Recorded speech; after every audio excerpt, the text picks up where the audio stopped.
하늘에 속한 모든 신령한 복을 지금 계속 설명해 드리고 있죠. 하늘에 속한 신령한 복, 땅에 속한 복이 아니에요. 이 복은 하늘에서 오는 복입니다. 이 복을 누가 가지고 오시냐면 하나님의 성령께서 가지고 오십니다. 누구에게요? 예수 그리스도를 믿는 하나님의 거룩한 백성, 성도 되어진 자들에게 하늘에 속한 모든 신령한 복을 가지고 오신다라고 되어 있습니다. 크게는 은사가 있고요. 또 능력, 여기서 말하는 능력은 권능이 되겠죠. 이런 것도 되겠고, 또 신의 성품이 되겠습니다. 이런 것도 하늘에 속한 복이 되겠죠. 근데 우리가 지금 이사야 11장을 통해서 우리가 성령께서 우리에게 가지고 오시는 그 하늘에 속한 신령한 복을 지금 알아보고 있는데, 그래도 오랜만에 한번 찾아보겠습니다. 이사야 11장.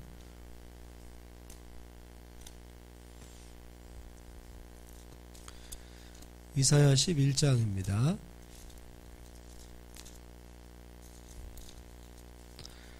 예, 1절 이새의 줄기에서 한 싹이 나며 그 뿌리에서 한 가지가 나서 결실할 것이요 그의 위에 여호와의 영 곧 지혜와 총명의 영이요 모략과 재능의 영이요 지식과 여호와를 경외하는 영이 강림하신다 그랬습니다. 먼저는 예수님 위에 하나님의 성령이 강림하시는데, 먼저 무엇과 무엇? 지혜와 총명, 그리고요 모략과 재능, 우리가 지난 시간까지 재능 했어요. 그리고 또 지식과 여호와를 경외하는 영. 예수님 위에 하나님의 성령께서 강림하셔서 이 모든 것을 가지고 오셨고, 이제 예수 그리스도를 믿는 성도들에게 지혜와 총명과 모략과 재능과 지식과 여호와를 경외하는 영으로 하나님께서 함께 하시겠다는 거죠. 성령께서 함께 하십니다. 오늘은 이제 이 지식이라는 부분에 대해서 이제 배우도록 하겠습니다. 우리가 성령님 하면은요, 무슨 영적인 신령한 막 이런 부분만 생각해요. 그래서 그 성령 하나님을 오해하는 경우가 무엇이냐면, 성령의 어떤 체험만을 강조하다 보니까 성령께서 지식으로 함께 하시는 하나님의 영이라는 것을 잊어버리고, 어떤 막 그 신비한 영적인 체험, 이런 것들만 성령의 어떤 것으로 이렇게 우리가 생각하는 경우들을 보게 됩니다. 그래서 성령께서 우리 안에 가지고 오시는 그 역사는 이 지식의 역사가 꼭 들어가는데, 이 지식을 뺀 상태에서 어떤 체험만을 강조하게 되어지면 그 체험은 귀신의 체험인지 성령의 체험인지 분별하기 어려워요. 그러니까 지식이 빠진 상태에서 체험하거나 지식이 빠진 상태에서 경험하는 것이 굉장히 위험한 거예요. 그래서 우리가 게으르지 말고 배우라고 했던 이유가 바로 거기 있어요. 근데 요즘은요, 진짜 제가 이렇게 목회를 이렇게 오래 하진 않았는데, 이 배우는 거를 참 무시하려고 그래요.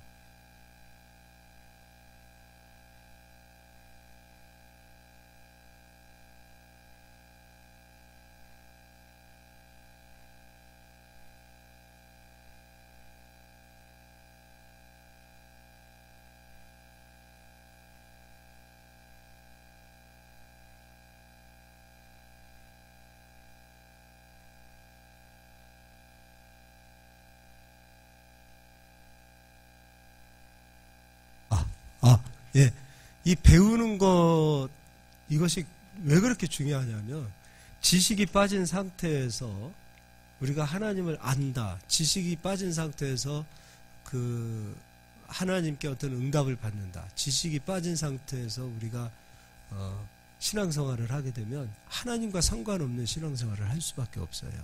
그래서 지식이 왜 그렇게 중요한지를 오늘 이제 제가 설명해 드릴 텐데, 저는 성령께서 주시는 이 지식을 우리가 은사로 좀 받았으면 좋겠어요. 예, 이제 사무엘 하를 가서 보도록 하겠습니다. 사무엘하 6장.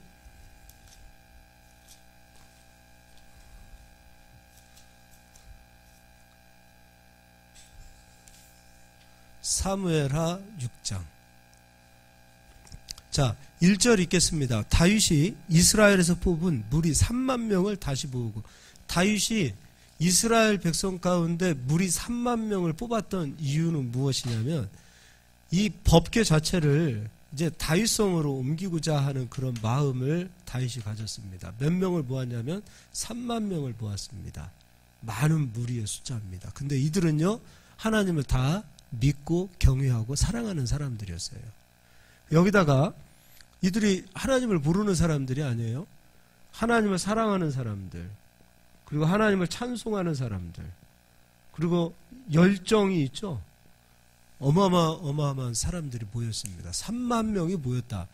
이때 당시에 지금이나 되니까 우리가 인구가 막 몇 억 그러지, 그때 당시에 인구 전체 통틀어서 몇 명이나 됐겠어요? 전 지구상에 1억이나 됐을까요? 그 정도도 안 됐을 거예요. 로마 시대만 해도 그 정도 될까 말까 했거든요. 그러니까 이때 당시에 3만 명이 모였다라는 것은 진짜 이스라엘 백성들 가운데 어마어마하게 모인 거죠. 그것도 특별히 3만 명을 특별히 뽑았어요. 그냥 뽑았겠어요? 하나님 사랑하는 사람들, 특별히 그들을 뽑아서 이제 법궤를 옮기려고 하는데 2절을 같이 보겠습니다. 다윗이 일어나 자기와 함께 있는 모든 사람과 더불어 바알레 유다로 가서 거기서 하나님의 궤를 메어 오려 하니 그 궤는 그룹들 사이에 좌정하신 만군의 여호와의 이름으로 불리는 것이라. 그들이 하나님의 궤를 새 수레에 싣고 산에 있는 아비나답의 집에서 나오는데 아비나답의 아들 우사와 아요가 그 새 수레를 보니라. 자, 법궤를 누구 집에서 가져와요? 아비나답. 그 두 아들의 이름은 우사와 아요가 있어요. 근데 이들이 이 법궤를 옮길 때 그냥 옮기는 것이 아니라 새 수레에 이 법궤를 담아서 옮기는 가운데 하나님께서 진노하셨어요. 자, 보세요. 새 수레를 모았습니다. 3만 명을 모았습니다. 그리고 하나님을 얼마나 사모했는지 이 법궤를 다윗은 다윗성에 옮기고 싶은 그런 열정과 사랑과 하나님을 사모하는 사모함도 있습니다. 근데 하나님께서 진노하셨단 말이에요.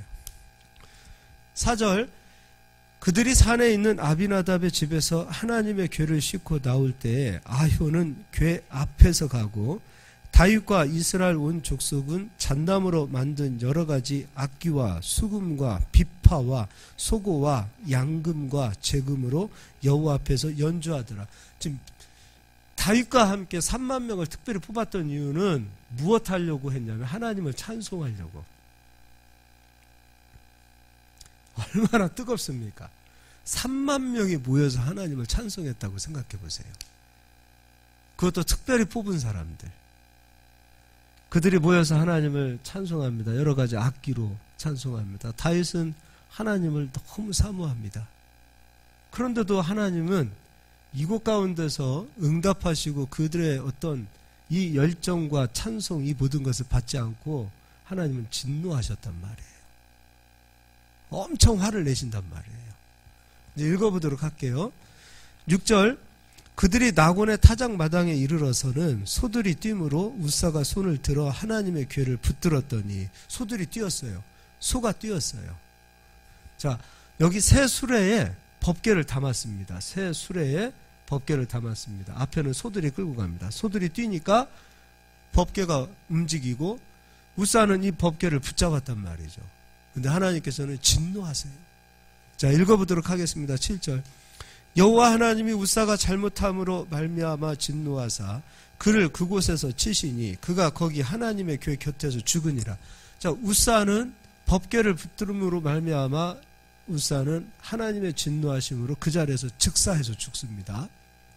즉사해서 죽어요. 오늘요, 우사가 빠진 지식은 무엇인가? 우사는 어떤 지식을 가지고 있었던가?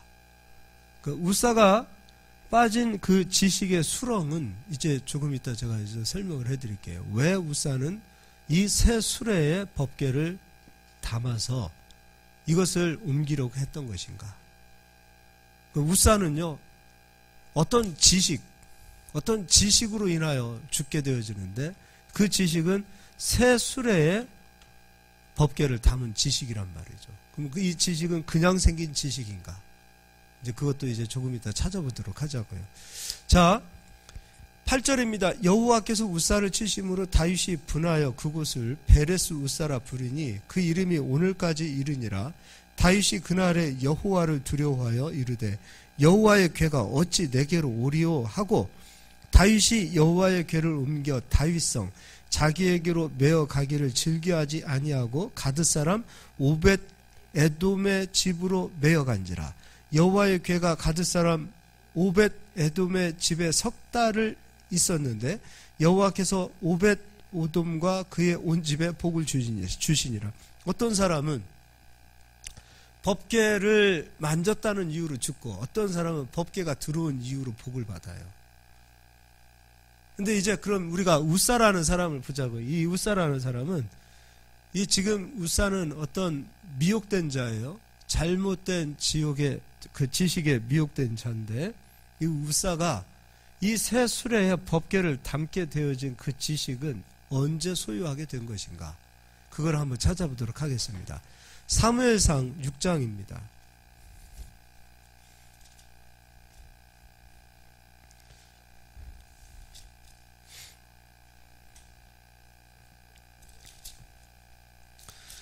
자, 우리가 잘 알다시피 이스라엘이 법궤를 빼앗깁니다. 블레셋과의 전투에서 법궤를 빼앗깁니다. 그래서 이 법궤가 블레셋 그 도시에 법궤가 들어가게 되어지는데 법궤가 들어가게 되어지는 그 도시들은 하나님께서 다 진노하십니다. 그래서 블레셋 사람들은 이 법궤로 인하여 복을 받는 것이 아니라 법궤로 인하여 블레셋 사람들은 저주를 받아요. 마찬가지로 지식이 없는 사람이 하나님이라는 이름을 가지고 가면 복을 받는 게 아니에요. 이 지식이 없는 사람이 예수 그리스도를 가지고 가시면 복을 받을 것 같은데 복이 가질 않아요. 그러니까 우리가 예수 그리스도를 믿어도 잘 믿어야 된다는 게 바로 여기에 있는 거예요. 하나님 사모하는 마음, 사랑하는 마음 가지고 하나님의 이름을 가지고 왔는데 지식이 없는 상태, 지식이 빠져있는 상태에서 하나님을 가지고 들어가게 되어지면 잘 될 것 같은데 복이 아니라 저주가 가요. 그 지식이 좀 더 중요한 거예요. 근데 법궤는 지금 블레셋 사람, 할례 받지 아니한 이방 사람들에게 법궤가 들어가게 되어질 때 하나님께서는 이방 사람들 그 법궤가 들어가 있는 그 모든 블레셋의 도시를 다 저주하십니다. 그래서 도시 하나마다 법궤가 옮겨질 때마다 옮겨지는 곳마다 하나님께서 저주를 다 내리신단 말이에요. 그래서 블레셋 사람들이 회의를 합니다. 이거 어떻게 해야 될까? 어떻게 했으면 좋겠느냐? 그래서 이 법궤를 우리에게 둘 것이 아니라 원래 있었던 다시 이스라엘 사람들에게 법궤를 돌려보내자. 그런데 이 저주가 우연히 내린 저주인지 아니면 진짜 이 법궤를 우리가 소유했다라는 이유로 하나님께서 내리신 저주인지를 우리가 한번 알아보는데 우리가 한번 실험을 해보자. 그것은 무엇이냐면 새 수레에다가 젖먹이는 소입니다. 그냥 소가 아니에요. 젖먹이는 소. 그리고 송아지는 우리가 붙들어 놓고 이 젖먹이는 소로 인하여 새 수레를 매게 하고 그리고 이스라엘 땅으로 돌려보내보자. 그런데 우리가 이 소도 모성애가 있단 말이에요. 특히 이 젖먹이는 소는. 그래서 이 소가 지금 소의 의지는 새끼가 있는 곳으로 돌아가고 싶단 말이에요. 그런데 이 소가 새끼가 있는 곳으로 되돌아오지 못하고 가고자 했던 이스라엘 땅으로 가게 되어진다면 이것은 하나님께서 내리신 저주로 알아보자 해서 새 수레를 준비하고 그 새 수레에 법궤를 얹어놓았단 말이에요. 그럼 이것은 하나님이 정하신 지식이에요? 블레셋 사람들이 정한 지식이에요? 블레셋 사람들이 정한 지식이라는 거죠. 자, 그럼 이제 이걸 읽어보도록 하겠습니다. 6장 1절부터 여호와의 궤가 블레셋 사람들의 지방에 있은 지 7달이라. 블레셋 사람들이 제사장들과 복술자들을 불러서 이르되 우리가 여호와의 궤를 어떻게 할까? 그것을 어떻게 그 있던 곳으로 보낼 것인지 우리에게 가르치라. 그들이 이르되 이스라엘 신의 궤를 보내려거든 거저 보내지 말고 그에게 속건제를 드려야 할지니라. 그리하면 병도 낫고 그의 손을 너희에게서 옮기지 아니하는 이유도 알리라 하니 그들이 이르되 무엇으로 그에게 드릴 속건제를 삼을까 하니 이르되 블레셋 사람의 방백의 수요대로 금독종 5과 금쥐 5마리여야 하리니 너희와 너희 통치자에게 내린 재앙이 같음이니라. 속건제는 하나님께 드리는 제사에 있어요, 없어요? 근데 지금 블레셋 사람들이 속건제 드리는 방법은 하나님께서 명하신 속건제예요, 아니면 자기 방법이에요? 자기 방법이에요. 자기 방법으로 하나님 앞에 속건제 드리자라고 얘기한 거예요. 자, 또 5절 그러므로 너희는 너희의 독한 종기의 형상과 땅을 해롭게 하는 주의 형상을 만들어 이스라엘 신께 영광을 돌리라. 그가 혹 그의 손을 너희와 너희의 신들과 너희 땅에서 가볍게 하실까 하노라. 애굽인과 바로가 그들의 마음을 완악하게 한 것 같이 어찌하여 너희가 너희의 마음을 완악하게 하겠느냐. 그가 그들 중에서 재앙을 내린 후에 그들의 백성을 가게 함으로 백성이 떠나지 아니하였느냐. 그러므로 새 수레를 하나 만들고 멍에를 메어 보지 아니한 젖나는 소 2마리를 끌어다가 소의 수레를 메우고 송아지들은 떼어 집으로 돌려보내고.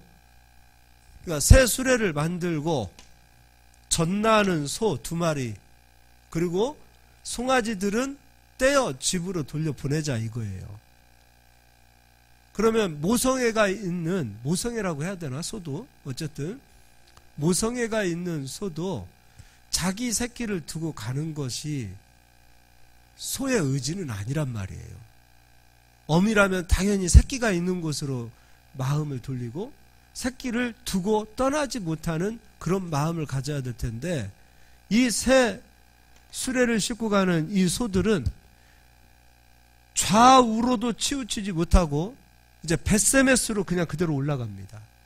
이제 계속해서 읽어보도록 할게요. 8절 여호와의 궤를 가져다가 수레에 싣고 속건제로 드릴 금으로 만든 물건들은 상자에 담아 궤 곁에 두고 그것을 보내 가게 하고, 보고 있다가 만일 궤가 그 본 지역 길로 올라가서 벳세메스로 가면 이 큰 재앙은 그가 우리에게 내린 것이요 그렇지 아니하면 우리를 친 것이 그의 손이 아니요 우연히 당한 것인 줄 알리라 하니라. 이것은 하나님께서 명하신 방법도 아니고 단지 블레셋 사람들이 이렇게 한번 해보자 해서 새 수레를 준비해서 그들만의 방법으로 새 수레의 법궤를 싣고 다시 이스라엘 땅으로 돌려보내는 일들을 행하더라 이거예요.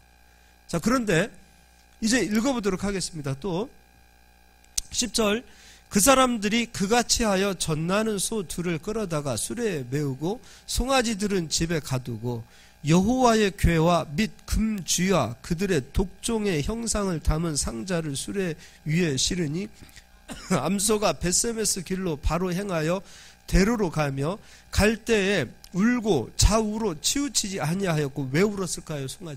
소가 새끼 떼놓고 가는 것. 그리고 소는 자기 죽는 거 알아요, 몰라요? 속건제로 이제 들여버립니다, 이 소를. 그 수레를 번제물로 태우고, 그리고 그 소는 이제 속건제물로 번제물로 들여버립니다. 자, 이제 또 보도록 할게요. 소 아픔을 알겠죠? 벳세메스로 가는 이 소들의 이 아픔을 한번 생각해 보세요. 자기 새끼를 두고 떠나야 되고, 그리고 조금 있다가, 그렇다면서요, 소가 죽을 때 되면 안다면서요. 참 진짜 소는 그렇다네요. 그래도 맛은 있죠.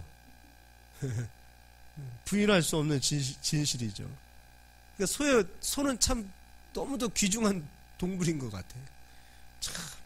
13절 벳세메스 사람들이 골짜기에서 밀을 베다가 눈을 들어 궤를 보고 그 본 것을 기뻐하더니 수레가 벳세메스 사람 여호와의 밭 큰 돌 있는 곳에 이르러 선지라. 무리가 수레의 나무를 패고 그 암소들을 번제물로 여호와께 드리고 레위인은 여호와의 궤와 그 궤와 함께 있는 금 보물 담긴 상자를 내려다가 큰 돌 위에 두매 그날에 벳세메스 사람들이 여호와께 번제와 다른 제사를 드리니라. 블레셋 5 방백이 이것을 보고 그날에 에그론으로 돌아갔더라. 그럼 이 사람들은 이 모든 사건은 법궤를 우리가 소유했기 때문이다라는 것을 이들은 알게 되는 것이죠. 그러니까 이방 사람들이, 하나님을 모르는 자들이, 할례를 받지 않은 자들이, 이제 할례는 뭐예요? 육신의 할례가 아니라 영의 할례, 마음의 할례, 그리스도의 할례를 받은 자가 되어야 돼요. 그리스도를 모르는 자가 하나님의 이름을 가지고 가면 축복이 아니라 저주가 가는 거예요. 우리 그리스도인들도 정말로 하나님께서 주시는 복을 누리기를 원하시면, 하늘에 속한 신령한 복을 원하시면 지식을 사모하셔야 돼요. 정말 지식을 사모하셔야 돼요. 내 백성이 지식이 없어 망한다 그랬어요. 지식이 너무도 중요한 거예요. 자, 그런데 하나님께 배우는 지식은 너무도 사람들이 귀하게 여기잖아요. 오히려 세상 사람들이 요구하는, 세상에서 배울 수 있는 학문은 돈 갖다 드리고 시간 투자하고 거기에서 오는 지식은 귀하게 여기는데, 교회에서 하나님의 말씀이 선포되어지는 것은 그리스도인들이 크게 여기지 않아요. 그 지식을 내 안에 생명으로 담으려고 하는 그 모습이, 그 사모함이 없다 이거예요. 그러니까 우리가 그리스도인으로서 하늘에 속한 신령한 복을 누리지 못하는 거예요. 자, 그럼 이제 우사는 왜 이 지식을 가지게 된 것인가? 이제 우사의 가정을 한번 들어가 보도록 하겠습니다. 19절도 읽어볼게요. 17절도 읽어보겠습니다. 그냥. 블레셋 사람이 여호와께 속건제물로 드린 금 독종은 이러하니 아스돗을 위하여 하나요, 가사를 위하여 하나요, 아스글론을 위하여 하나요, 가드를 위하여 하나요, 에그론을 위하여 하나니라. 블레셋에 있었던 그 도시들에는 법궤가 들어가는 곳마다 하나님께서 진노로 저주를 치셨습니다. 자, 이때 19절로 내려가서 읽어보겠습니다. 벳세메스 사람들이 여호와의 궤를 들여다본 까닭에 그들을 치사 몇만이 죽는가? 5만 70명을 죽이신지라. 여호와께서 백성을 쳐서 크게 살육하셨으므로 백성이 슬피 울었더라. 그러니까 법궤로 인하여 축복이 아니라 계속해서 법궤로 인하여 저주가 막 내려가는 겁니다. 법궤를, 그 안을 들여다볼 수 있는 사람이 없는데 하나님께서는 보라고 말씀하지 않으셨어요. 그 안에. 근데 겁없이 본 거죠. 그 지식도 없었어요. 벳세메스 사람들도. 그리고 20절, 벳세메스 사람들이 이르러 이 거룩하신 하나님 여호와 앞에 누가 능히 서리요? 그를 우리에게서 누구에게로 올라가시게 할까 하고 전령들을 기랏 여하림 주민에게 보내어 이르되 블레셋 사람들이 여호와의 궤를 도로 가져왔으니 너희는 내려와서 그것을 너희에게로 옮겨가라. 자, 7절입니다. 기랏 여하림 사람들이 와서 여호와의 궤를 옮겨 산에 사는 누구 집에 갔어요? 아비나답. 아까 우사의 아버지는 누구였어요? 아비나답. 그러니까 벳세메스에서 아비나답의 집으로 또 옮겨지는 거예요. 옮겨지는 거예요. 그때 아비나답의 집에 들여놓고 그의 아들 엘리아사를 거룩하게 구별하여, 엘리아사는 아까 3만 명 모으고 다윗이 지금 법궤를 다윗성으로 옮길 때 있었어요, 없었어요? 그때는 없었어요. 그러니까 중간 사이에 죽은 것 같아요. 자, 엘리아사를 거룩하게 구별하여 여호와의 궤를 지키게 하였더니 궤가 기랏 여하림에 들어간 날부터 20년 동안 오래 있은지라. 이스라엘 온 족속이 여호와를 사모하니라. 20년 동안, 20년 만에 이제 다윗성으로 옮겨지는 거예요. 자, 보세요. 그러면 우사는 법궤가 우사의 집에 옮겨지기까지, 벳세메스로 옮겨지기까지 법궤가 하나님 말씀에 명하신 대로 법궤가 옮겨지는 그 말씀의 지식을 잡은 것이 아니라 블레셋 사람들이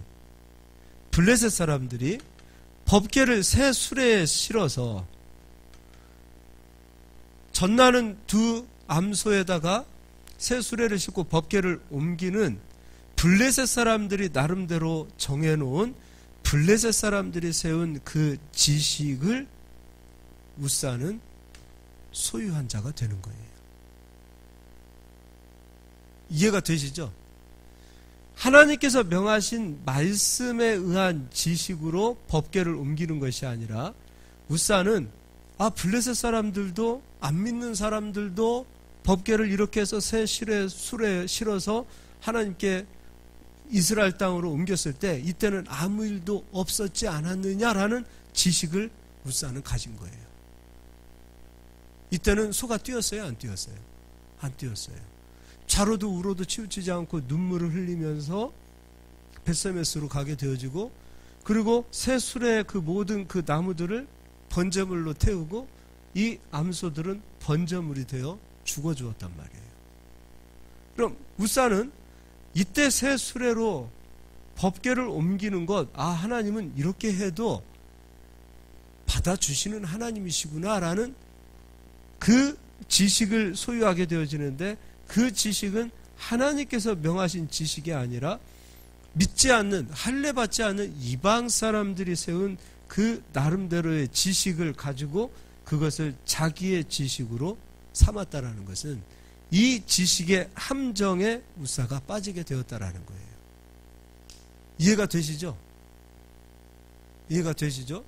그럼 이제 법궤는 어떻게 옮겨야 되는 거예요? 하나님께서 어깨에 메고, 또 레위 자손 가운데 어떤 자손만이 법궤를 메게 해놨어요?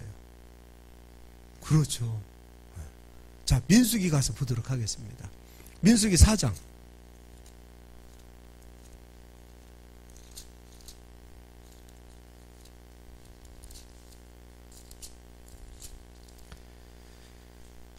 사장 2절, 레위 자손 중에서 고앗 자손을 그들의 종족과 조상의 가문을 따라 집계할지니, 자, 이렇게 해서요.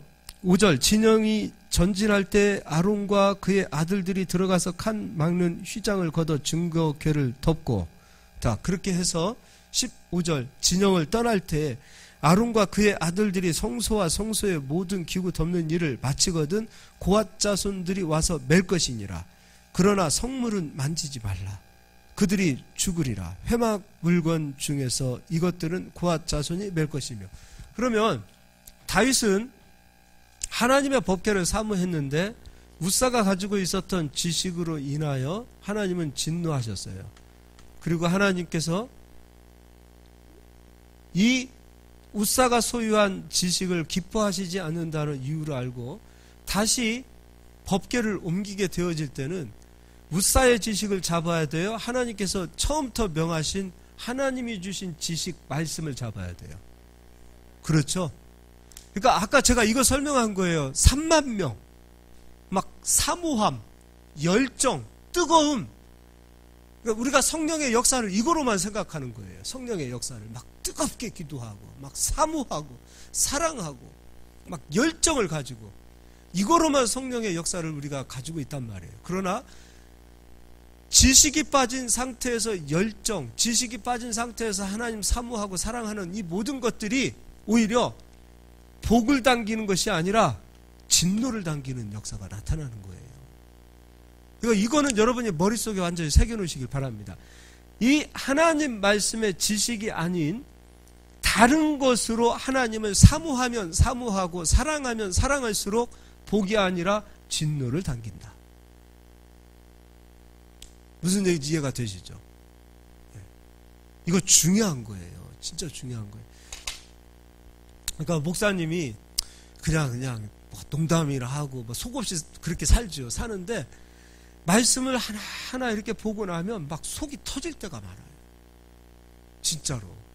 이게 막 터지는 거예요. 지금 이 마지막 때 이렇게 막 사람들의 이 모습들을 보면, 신앙생활하는 모습들을 보면 지식, 진리, 이 모든 것들은 참 귀하게 여기지 않아요. 그럼 어디 뜨겁다, 어디 이런 현상들에서는 사람들이 움직이지, 이 지식에 의해서 좀처럼 움직이려 하지 않아요. 그러니까 참 답답할 노릇이에요. 자, 우리는 진짜 복 받기를 원하시죠? 그럼 진짜 복 받기를 원하시죠? 지금 복 받는 방법을 설명하는 거예요. 하늘에 속한 신령한 복을 받는 법을 설명하는 거예요. 그럼 정말 나는 복을 받기를 원한다. 사모함도 있어야 되겠지만 이 지식이 빠진 상태에서 사모함과 열정이 있다면 오히려 복이 아니라 진노가 내려갈 수도 있다는 사실을 꼭 기억하시길 바랍니다. 그럼 이제 다시 다윗으로 한번 가보겠습니다. 사무엘하 6장입니다.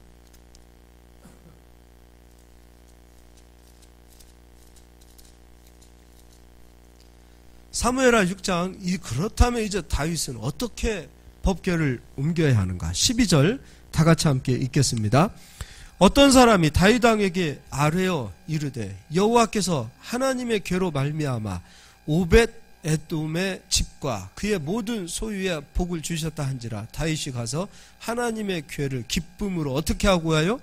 메고 다시 예전보다도 더 찬란한, 예전보다도 더 튼튼한 멋있는 새 수레를 준비하는 것이 아니라 말씀으로 법궤를 메어 옮겨오는 지식을 잡은 자가 되는 거예요. 자, 이제 에베소서 말씀을 가서 한번 보도록 하겠습니다. 에베소서 말씀입니다.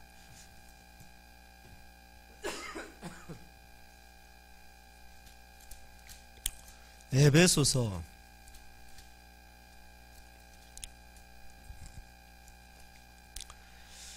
4장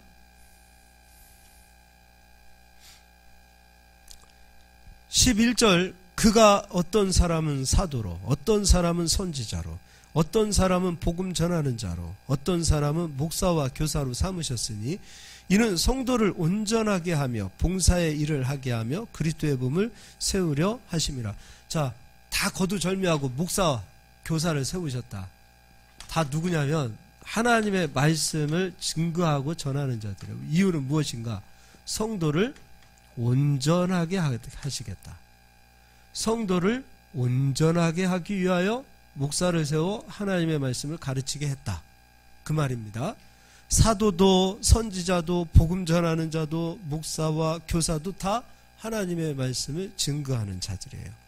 자, 그렇다면 13절. 우리가 다 하나님의 아들을 무엇과? 자, 하나님의 아들을 믿는 것입니다. 첫 번째. 하나님의 아들은 누구예요? 예수님을 첫 번째 믿는 것과 두 번째입니다. 두 번째, 믿는 것만 가지고서 온전하게 되지 않아요. 믿는 것과 아는 일에 하나가 돼요. 온전한 사람을 이루어 그리스도의 장성한 분량이 충만한 데까지 이르리니. 자, 믿는 것과 아는 것. 믿는 것과 아는 것은 떨어진 것이 아니라 이건 하나예요. 믿는 것, 우리가 믿는 것이 하나님을 아는 온전한 지식을 믿는 것, 그것이 되어야 우리는 믿는 것과 아는 것이 하나가 되어 온전한 자가 되는 거예요. 그러니까 지식이 빠진 상태에서 믿음이 좋은 사람이 있다. 그러면 우사가 되는 거예요. 지식이 빠진 상태, 아는 것이 빠진 상태에서 하나님을 너무도 사랑하는 거예요. 그럼 우사가 되는 거예요. 지식이 빠진 상태에서 막 하나님을 뜨겁게 노래하고 하나님을 뜨겁게 찾고 막 하나님을 사모해요. 그러면 우사가 되는 거예요. 그리고 성령은 거기에 역사하시잖아요. 그러니까 성령 하나님 얘기하니까 그 오순절파처럼 얘기하는 무조건 뜨거움, 막 체험, 신비주의 이것으로만 풀어나가는데 굉장히 위험한 거예요. 성령의 역사는 예수 그리스도 생명의 지식의 말씀의 역사하는 영이시고 말씀의 증인의 영으로 오신 하나님이시지 그분은 우리에게 체험만 주기 위해서 오신 분이 아니라 이거예요. 그러니까 이 말씀을 아는 것의 지식을 가지고 하나님은 우리에게 복을 주시겠다는 거예요. 자, 그리고 또 14절입니다. 이는 우리가 이제부터 어린아이가 되지 아니하여 사람의 속임수와 간사한 유혹에 빠져 온갖 교훈의 풍조에 밀려 요동하지 않게 하려 함이라. 우사는요, 빠져들어갔어요. 어디에 빠져들어갔냐면 사람의 속임수와 간사한 유혹에 빠져들어갔어요. 사람의 속임수와 간사한 유혹에 빠져들어간 자가 우사예요. 우리가 믿는다고 하면서 아는 것을 모르는 자, 지식이 빠져있는 상태에서 우리가 신앙생활을 하게 되어지면 우리도 우사처럼 빠져들어갈 수 있다 이거예요. 자, 또 15절입니다. 오직 사랑 안에서 참된 것을 하여 범사에 그에게까지 자랄지라. 그는 머리니 곧 그리스도시니라. 이게 무슨 얘기인지 이해가 되시죠? 우리는 수없이 많은 세상 사람들을 만납니다. 그리고 수없이 많은 세상 사람들의 성공담도 듣습니다. 수없이 많은 세상 사람들로 인하여 그들이 이 세상을 살아갔던 지혜를 우리는 듣기도 하고, 그 사람들이 이 세상에서 어떻게 성공하고 어떻게 그들이 살아왔는지에 대한 이야기를 우리는 수없이 많이 듣습니다. 그런데 우린 그 지식을 생명으로 받는 것은 참 익숙한데, 예수께서 우리를 위하여 십자가에서 죽어주신 십자가의 도를 생명으로 가지려고 하시는 분들은 그렇게 많지 않은 것 같아요. 십자가의 도가 멸망하는 자에게는 미련하게 보인다 그랬는데, 십자가의 도가, 세상 사람들은 미련한 것이 십자가의 도라는데, 우리는 세상 사람들이 아니라 그리스도인이면서도 불구하고 십자가의 도를 참 미련하게 여겨요. 세상 사람들이 가지고 있었던 경험, 세상 사람들이 체험했던 그런 지식들, 그런 얘기들을 귀담아 듣고 거기에 마음을 쏟고 그것을 배우는 사람들이 되어진다면 우리도 우사처럼 그들 속에 빠져드는 미혹되어지는 자들이 되어지는데, 거기에는 마음을 크게 여기고 하나님께서 우리를 위하여 십자가에서 죽어주신 그 예수 그리스도, 그분을 아는 지식은 우리가 적게 여긴다면, 우리가 수렁에서 빠졌다면 수렁에서 나올 수 있는 유일한 지식은 예수 그리스도의 이름밖에 없는데, 그분을 아는 지식밖에 없는데, 그분이 우리를 수렁에서 건져내실 텐데, 우리는 그분을 놓고 블레셋 사람들이 새 수레를 만들어서 법궤를 옮겨온 그 지식을 잡는 우사가 되어진다면, 다윗처럼 뜨겁게 3만 명을 모으고 하나님을 사랑하고 열정을 가지고 하나님께 신앙생활을 한다 하더라도 하나님은 거기에 역사하실 수 없는 거예요. 이해가 되시죠, 여러분? 바울은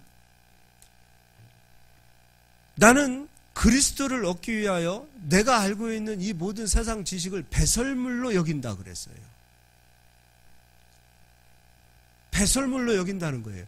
여러분, 똥을 집으로 가지고 와서 좋은 그릇에 담을 사람은 없어요. 아무리 좋은 똥이라도, 아무리 좋은 똥이 있으려나 모르겠습니다. 그 똥을, 여러분, 우리 수아 얼마나 이쁜지 몰라요. 우리가 수아가 오늘 똥을 싸면은 여러분 가지고 가서 집에 가지고 가실 분들 계신가요? 없죠? 똥은 애들 똥이든지 어른 똥이든지 똥은 똥입니다. 바울은 그걸 배설물로 여겼다는데, 우리는 그 모든 것들을 배설물로 여길 수 있는 믿음을 가지시고 배설물로 여길 수 있는 마음을 가지시고, 바울처럼 하나님 아는 지식을 제일 큰 것으로 높이실 수 있는 마음이 되실 수 있기를 주 예수의 이름으로 축복합니다. 어젠가요? 우리 그 등산을 갔었는데, 우리 그 이현옥 집사님이 예전에 간호사 일을 하실 때였는데, 그 여호와 증인은 뭐 피를 수혈을 하지 않는다 그래요. 근데 이 여호와 증인은 신념을 가지고서 피 수혈을 받아야 되는 상황인데 피 수혈 받는 것을 거부했답니다. 그러니까 이현옥 집사님도 그렇고 의사 선생님도 그렇고 수혈 받아야 산다고. 근데 그 사람이요, 끝내 거부했는데 살아났어요. 살아나서 원장님에게 봐요, 수혈 하지 않아도 이렇게 살아나잖아요. 오히려 원장님을 다그쳤다는 겁니다. 그럼 그 사람은 그 지식이 그 사람에게 신념이 되었다면 그 사람은 이제 그 지식으로 죽는 거예요. 이해가 되시죠? 세상 지식으로 인하여 내가 성공을 맛보았다. 세상 지식으로 인하여 내가 어떤 죽을 고비에서 살아났다. 그럼 세상 지식으로 인하여 우리는 망하는 자가 되는 거예요. 그렇지 않아요? 오히려 점쟁이가 해준 말이 그대로 딱 맞게 나에게 떨어졌다. 그럼 그 사람은요, 점쟁이가 신이 되는 거예요. 거기서 빠져나오기가 참 힘들어요. 또 똑같은 어려운 일이 생기면 점쟁이에게 찾아가서 또 그 상황에 어떻게 해야 내가 이 문제에서 빠져나올까요? 점쟁이에게 물어보게 돼 있어요. 이런 모든 블레셋 사람들이 새 수레를 만들어서 법궤를 옮겨왔던 그 지식처럼 지금도 이 세상은 수없이 많은 세상 사람들이 가지고 있는 성공담, 세상 사람들이 가지고 있는 영웅담, 세상 사람들이 가지고 있는 그런 지혜와 지식이 너무도 풍부하다 이거예요. 근데 우리는 우사처럼 그 지식을 생명으로 가지게 되어지고 그 지식으로 하나님을 기쁘게 하려다 하다 보니까 오히려 하나님의 진노가 임하는 거예요. 지금은 우리가 그래도 은혜의 시대에 사니까 하나님께서 우사를 금방 죽이신 것처럼 바로 죽이시지 않는다 하더라도 우리의 영혼은 그 지식으로 인하여 파리해지는 거예요. 그래서 우리 성도님들은 지식을 정말로 어떤 지식을 가져야 될 것인가? 지식은 세상 지식도 있고 하나님을 아는 지식도 있어요. 여러분은 어떤 지식을 소유해야 되겠어요? 하나님을 아는 지식을 가져야 되겠죠. 근데 하나님을 사모하고 하나님을 정말 잘 믿으려고 하는데 그 지식이 내 안에 생명이 되어 있지 않으면 아니 지식이 없으니까 망하는 거죠. 내가 이 수렁에서 나올 만한 지식이 내 안에서 생명이 되어야 되는데 아직도 이 세상 지식을 이 배설물을 배설물로 여기지 아니하고 배설물을 끌어안고 있다 보니까 하나님께서는 지금도 역사하실 수 없다 이거예요. 기도란 무엇인가? 이 배설물 버리는 겁니다. 기도라는 것은 이 배설물을 깨트리는 겁니다. 이제 고린도후서 4장 4절만 읽어보고 마치도록 하겠습니다.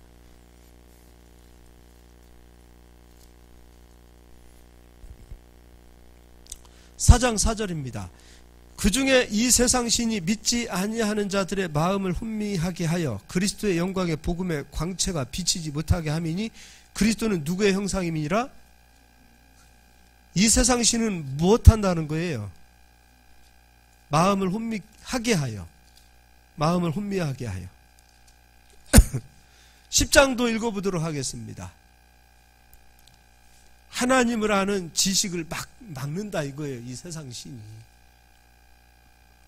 또 10장 4절 우리의 싸우는 무기는 육신에 속한 것이 아니요 오직 어떤 견고한 진도 무너뜨리는 하나님의 능력이라.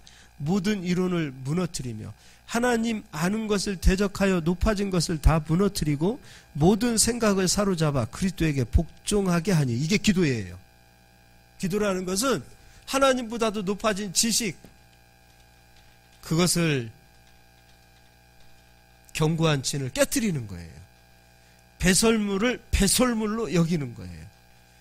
근데 우리가 참 이 배설물, 블레셋 사람들이 가지고 있었던 그 지식을 우리도 너무 좋아한단 말이에요. 이스라엘 백성들이 그 지식, 블레셋 사람들이 세운, 세상 사람들 나름대로 세운 그 규칙과 그 지식, 그것을 너무 사모하고 사랑하다 보니까 우리가 함께 망하는 자들이 되더라 이거죠.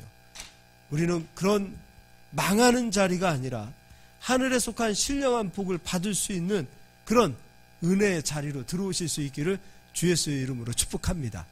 이해가 되시죠? 예, 여기까지 하도록 하겠습니다. 마음 같아서는 딱 1시간만 더 하면 좋겠는데 시간 딱 보니까 9시입니다. 예, 여기까지 하도록 하고 다음 주에 이어서 또 하도록 하겠습니다. 예.